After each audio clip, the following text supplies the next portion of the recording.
Rukun Islam ada 5. Yang pertama, mengucapkan 2 kalimat syahadat. Yang kedua, mendirikan sholat 5 waktu. Yang ketiga, puasa di bulan Ramadan.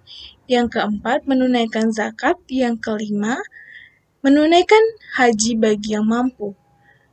Selanjutnya, rukun iman. Rukun iman ada 6. Yang pertama, iman kepada Allah Subhanahu wa Ta'ala. Yang kedua, iman kepada malaikat-malaikat Allah. Yang ketiga, iman kepada kitab-kitab Allah. Yang keempat, iman kepada rasul-rasul Allah. Yang kelima, iman kepada hari kiamat. Yang keenam, iman kepada qada dan qadar Allah. Selanjutnya, rukun ihsan. Rukun ihsan mencakup ibadah kepada Allah Subhanahu wa Ta'ala yang dilaksanakan seolah-olah kita melihat Allah Subhanahu wa Ta'ala. Meskipun kita tidak melihat Allah, namun sesungguhnya Allah menyaksikan apa yang kita perbuat. Nah, rukun ihsan ini meliputi 3 perkara.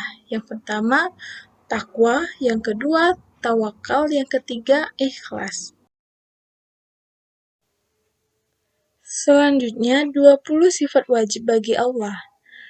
Wujud, qidam, baqo, mukhalafatuhu lil hawadisi, qiyamuhu binafsihi, wahdaniyah, qudrat, iradat, ilmu, hayat, sama, basar, kalam, qadiran, muridan, aliman, hayyan, sami'an, basiran, mutakaliman.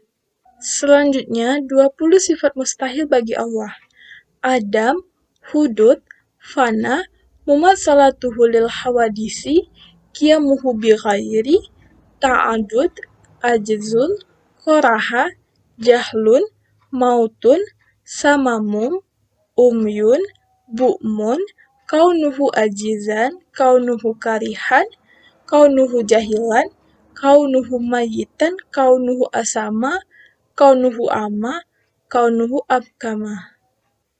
Selanjutnya, 4 sifat wajib bagi Nabi. As-siddiq, al-amanah, at-tabligh, al-fatanah. Kemudian, 4 sifat mustahil bagi Nabi.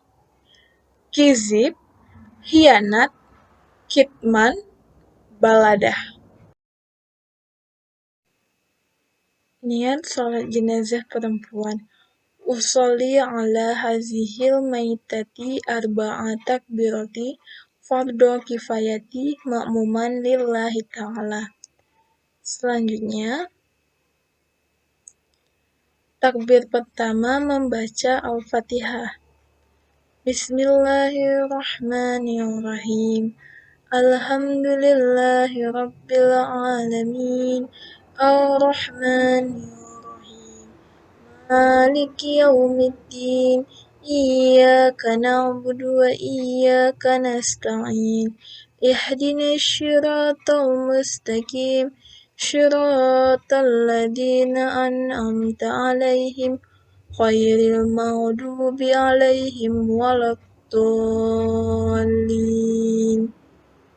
Amin. Kemudian takbir kedua membaca shalawat Nabi.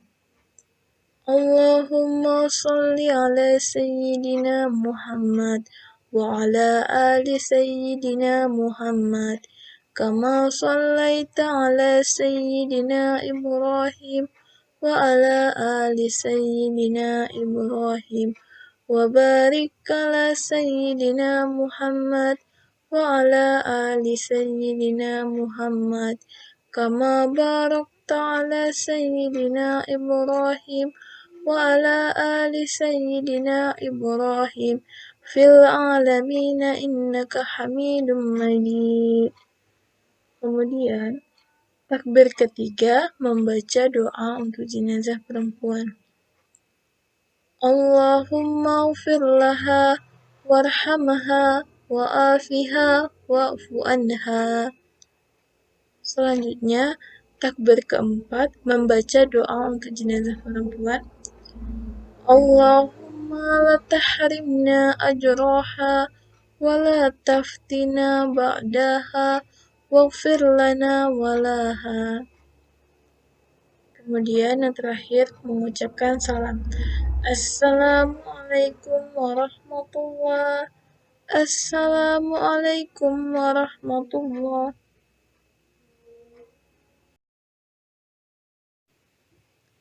Dikutip dari jurnal Ahlus Sunnah wal Jamaah di Indonesia, antara Al-Asy'ariyah dan ahli hadis oleh Fauzi, akidah Ahlus Sunnah wal Jamaah merupakan aliran terbesar umat muslim di Indonesia, bahkan di dunia. Ahlus Sunnah wal Jamaah merupakan golongan atau orang-orang yang mengikuti perilaku Nabi Muhammad dan para sahabat sesuai Al-Quran dan Sunnah. Nah, menurut Syekh Hashim Asy'ari dalam kitab Zidayat Ta'liqat, kelompok ini terhimpun dalam 4 mazhab, yaitu mazhab Hanafi, mazhab Syafi'i, mazhab Maliki, dan mazhab Hambali. Nah, Subaidi dalam buku pendidikan Islam Risalah Ahlus Sunnah wal Jamaah An-Nahliyah,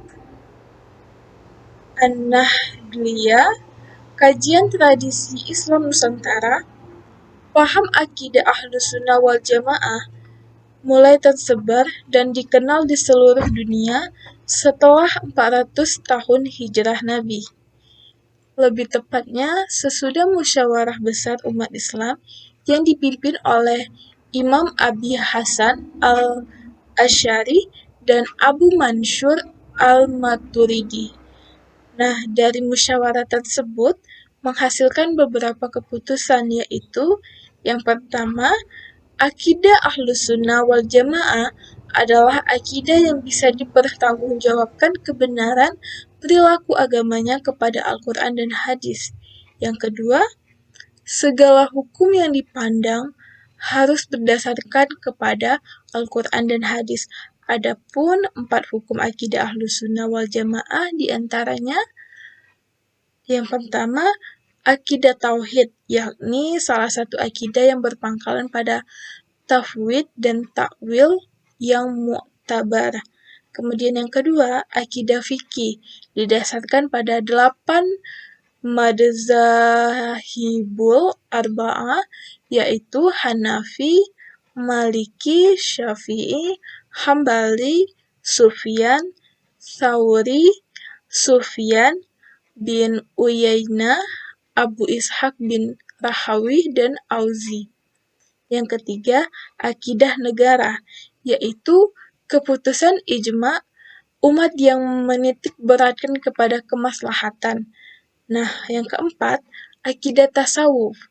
Tasawuf atau tarikat, apapun yang bersumber kepada Al-Quran dan hadis sahabat Nabi yang dipandang benar.